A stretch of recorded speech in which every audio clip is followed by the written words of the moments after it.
बहुत बड़ा, बहुत अच्छे नंबर भी मेरे हैं, बट स्टिल आई सी कि मेरे पास में सिलेक्शन नहीं है। ऐसा आपके साथ में नहीं, ऐसा बहुत सारे बच्चों के साथ में होता है। बहुत सारे से मेरा मतलब ये है कि शायद टॉप के 1% होते हैं जो इस एग्जामिनेशन को जेआरएफ के साथ क्वालिफाई करते हैं और बाकी 99% फेल होते हैं। आखिर उसका रियल रीजन क्या है, आज मैं आप सभी लोगों से इसी टॉपिक पर बात करने वाली हूँ। Specially I am going to emphasise on the topic marks versus percentile.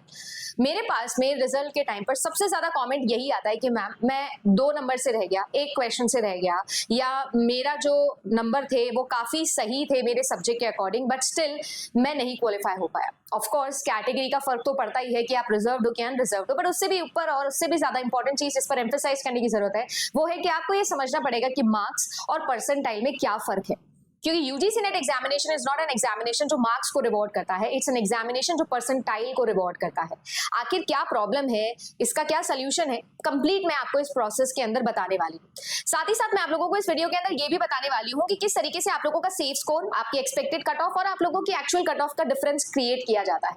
किस तरीके से आप सभी लोगों को ये पता लगेगा कि आप सब लोग अभी क्या कर सकते हो, कहाँ स्टैंड कर रहे हो और किस तरीके से चीजों को इंप्रूव करना है। यूजीसी नेट एग्जामिनेशन के अंदर मार्किंग स्कीम और परसेंटाइल स्कीम को बहुत ही सिंपल लैंग्वेज के अंदर आज मैं आप सभी लोगों को समझाने वाली हूँ। तो अगर आप सभी लोग चैनल पर नए हो तो चैनल को सब्सक्राइब कर लेना, क्योंकि अगर आपको ऐसा लगता है कि आपको यूजीसी से नेट से related real content and honest effects देखने हैं, ऑनेस्ट एफर्ट्स देखने हैं, देन यू कैन सब्सक्राइब। आपको फेक बाजी देखनी है, आलतू फालतू के वीडियोस देखने हैं, आंदोलन करने हैं, तो डेफिनेटली जेआरएफ अड्डा is not one of them.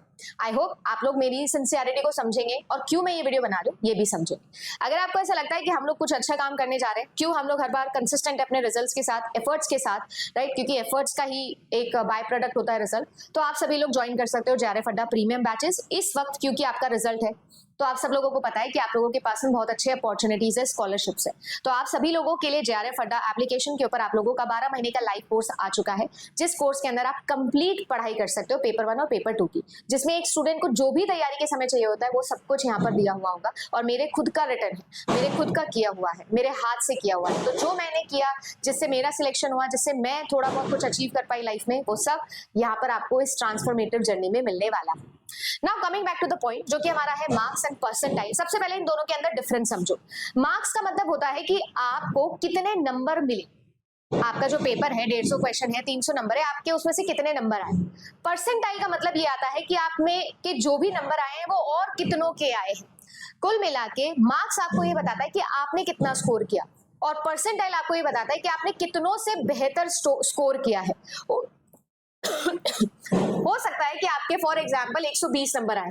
अब ये 120 नंबर जो है ये आपके नंबर है आउट ऑफ 300, बट परसेंटाइल के अंदर 120 नंबर 50,000 लोगों के आ सकते हैं। तो अब आपको ये समझना पड़ेगा कि आप अकेले नहीं हो जिसके 120 नंबर आए, 50,000 और लोग हैं जिनके 120 नंबर आए। सो अगर आप लोग यहाँ पर थोड़ा सा समझने की कोशिश करें तो this examination is not about कि आपके कितने नंबर आए, this examination is all about कि आपके जितने नंबर या आपसे ज्यादा नंबर कितनों के आए हैं। और यही है जो यूजीसी नेट की कट ऑफ डिसाइड करती है।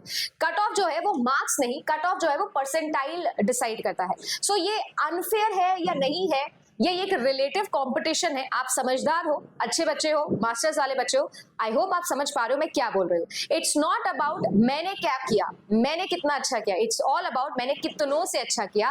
एंड इसीलिए इस एग्जामिनेशन को आप एकेडमिक कॉम्पिटिटिव एग्जामिनेशन के टॉप 10 एग्जामिनेशन में पढ़ते हो। अब देखो मैं आप लोगों को ये समझाती हूँ कि आखिर ये जो 2 नंबर का चक्कर है मैम, ये 2 नंबर का चक्कर क्या है, क्यों ऐसा होता है कि ये 2 नंबर, 1 क्वेश्चन, 2 क्वेश्चन, ये इतने ज्यादा मैटर करते हैं। देखो आप सब लोगों को ये समझना होगा कि ये जो 1 क्वेश्चन है ना, ये जो आप लोगों के लिए ये 2 मार्क्स है, ये 2 मार्क्स पूरे 500 से लेकर 2000 बच्चों के ऊपर और नीचे रैंक शिफ्ट कर सकते हैं। ऑर्डर जो है वो ऊपर से नीचे शिफ्ट कर सकते हैं सिर्फ और सिर्फ ये 2 नंबर। ये आपको समझना पड़ेगा। कभी कभी ऐसा हो सकता है कि आपको ऐसा लगेगा कि मैम मेरे 128 नंबर आए and I got not qualified, and एक है मेरा दोस्त जिसके 130 नंबर आए वो क्वालिफाई हो गया। सिर्फ और सिर्फ ये 2 नंबर है जिससे मेरा जेआरएफ रह गया, मेरा नेट रह गया, मेरा सिलेक्शन रह गया। तो ये तो बहुत अनफेयर है ना मैम, मैंने भी तो अच्छा ही पढ़ाई की है, अच्छा ही परफॉर्म किया है, 2 ही तो नंबर कम है, बट आप समझो कि ये रिलेटिव कंपटीशन है, अनफेयर नहीं है। ये 2 नंबर आपको 500 से 2000 से 50,000 लोगों के बीच में जो है वो पीछे कर सकता है। इट्स ऑल अबाउट कि आपके पीछे कितने लोग हैं और आपके आगे कितने लोग हैं, यही परसेंटाइल का गेम होता है जो कि आपके इस एग्जाम में डिसाइड करता है। अब पहले जैसा सिनेरियो भी नहीं है, पहले क्या होता था कि जो आप लोगों की शिफ्ट वाइज एग्जाम है वो होते थे, एक सेम सब्जेक्ट के 2 शिफ्ट में भी एग्जाम होते थे, तो नॉर्मलाइजेशन का भी लोड आता था, पर इस बार तो वो भी नहीं है, हर एग्जामिनेशन एक ही शिफ्ट के अंदर होता है। तो यहाँ पर कॉम्पिटिशन जजिंग फैक्टर में आपकी परसेंटाइल फैक्टर के अंदर पेपर 1 बहुत मैटर करता है, और यही पेपर 1 है जिसकी डिफिकल्टी या जिसके अंदर स्कोर डिस्ट्रीब्यूशन और नॉर्मलाइजेशन एक बहुत इंपॉर्टेंट कारण हो सकता है इस मार्क्स और इस परसेंटाइल के डिफरेंस क्रिएशन के अंदर। तो अब आपको ये समझना होगा कि अगर ये सब मेरे साथ हो रहा है तो why I need to work better. अगर आपको ऐसा लगता है, देखो एक रियलिटी चेक बोलते हैं, अगर आपको ऐसा लगता है कि मैम मेरा एक ही तो क्वेश्चन से रहा है, 2 ही तो नंबर से मेरा रहा है, बट ये 2 नंबर एक बहुत बड़ा फासला है और शायद आपको उस लूप में लेके जा सकता है जिस लूप से निकलना बहुत सारे रिपीटर बच्चों के लिए मुश्किल हो जाता है। शायद वो बार बार पीएचडी ओनली के लूप में आ जा रहे हैं, बार बार जो है नेट के लूप में आ रहे हैं। अगर आपने भी उनमें से एक कमेंट सेक्शन में जरूर बता रहा, क्योंकि ये रियलिटी आपको समझनी पड़ेगी। मेरे अच्छे बोलने से नहीं, मेरे सच बोलने से ये चीज पिंच होनी चाहिए और आपको ये समझ में आना चाहिए कि it's not about 2 number, it's about 50,000 बच्चा है जो मुझसे आगे है। आप वीक नहीं हो अगर आपके 1 नंबर 2 नंबर या एक क्वेश्चन 2 नंबर से रह गया है, आप वीक नहीं हो, आप ऑलरेडी उस टॉप जोन के अंदर, उस कॉम्पिटिटिव एग्जाम के टॉप जोन के अंदर हो। समझ रहे हो कि आप हो उस 50,000 के अंदर, बट अभी भी मैं 50,000वें नंबर पे हूं और मुझे इन बचे हुए 49,999 स्टूडेंट्स को बीट करना है। फर्क सिर्फ 2 नंबर का होगा, बट कंपटीशन जो है वो 50,000 लोगों से होगा। आपको ये समझना होगा, आप वीक नहीं हो, बस आपकी स्ट्रैटेजी में आपको थोड़ा सा चेंज लाना पड़ेगा। आपको ये समझना पड़ेगा कि how can I change, how can I go better, कैसे मैं अपने रिजल्ट्स को ऑप्टिमाइज कर सकता हूं। So कुल मिला के what I'm trying to say is कि it's not about you, it's about the competition you are in. आपके आसपास का सिनेरियो कैसा है ये आपको समझना पड़ेगा, आपको जज करना पड़ेगा। कभी कभी हम लोग जब सेल्फ स्टडी कर रहे होते हैं, अकेले में पढ़े होते हैं, तो हमें पता भी नहीं होता है कि हमारे आसपास कितना कंपटीशन है, बच्चे मॉक टेस्ट में कितना स्कोर कर रहे हैं। और इसीलिए बार बार मैं आपको बोलती हूँ कि mock test is so important. Application पे, वेबसाइट पे जो मॉक टेस्ट होते हैं वो क्यों इंपॉर्टेंट होते हैं। चाहे फ्री टेस्ट दो, मैं ये नहीं बोल रहा टेस्ट सीरीज से ही होगा, फ्री टेस्ट दो, पर आपको पता लगता है कि यार मैं उन 1 लाख बच्चों से पीछे हूँ, 1 लाख बच्चों से आगे हूँ। So it's not about studying more, it's about scoring smarter. The strategy is not about, the study planner should not be about कितना पढ़ना है, क्या पढ़ना है। Of course it should be like this, but जो भी पढ़ रहे हो उसमें से स्मार्ट स्कोरिंग कैसे निकालनी है। ये ईगो एग्जाम नहीं है कि मैम मैंने 70 चीजें पढ़ी थी, मेरे दोस्त ने 50 ही पढ़ी थी, उसका हो गया, मेरा नहीं हो। It's not about number of topics, it's all about कि उसने उन 50 चीजों से कैसे स्कोर बेटर किया। और वहीं पर आप लोगों की स्ट्रैटेजी मैटर करती है। जिसने एग्जाम निकाला होगा, जिसने इतने सारे सिलेक्शन दिए होंगे, शायद उस एक्सपीरियंस से मैं आपको ये चीज समझा पाऊंगी। It's not about studying, it's about smart scoring. And वही चीज के ऊपर मैं इस वीडियो के अंदर एम्फसाइज भी करना चाहती हूँ। कमेंट सेक्शन के अंदर अपने मार्क्स जरूर बताना, आपकी कैटेगरी बताना, सब्जेक्ट बताना, और ऑनेस्ट रियलिटी अगर आपको जाननी है ना तो मैं उस पर रिवर्ट बैक भी करूंगी, आपको सब समझाऊंगी।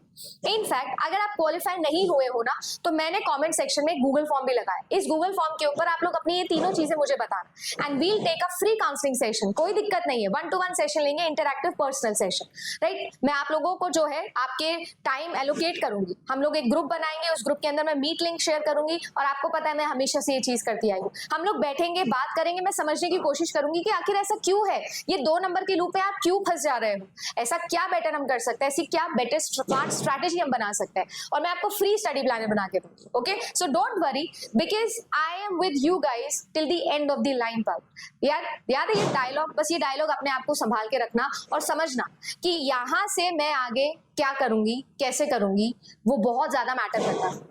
अगर कोई ऐसा बच्चा है जो नेट क्वालिफाई किया बट जेआरएफ क्वालिफाई नहीं किया है, और वो भी चाहता है कि वो ये लूप को समझे, कैसे बेटर करना है, गूगल फॉर्म फिल करना। इसके अलावा अगर कोई बच्चा है जो अपने रिसर्च प्रपोजल मेकिंग पे काम करना चाहता है, तो भी आप लोगों के लिए मैंने एक गूगल फॉर्म बनाया है।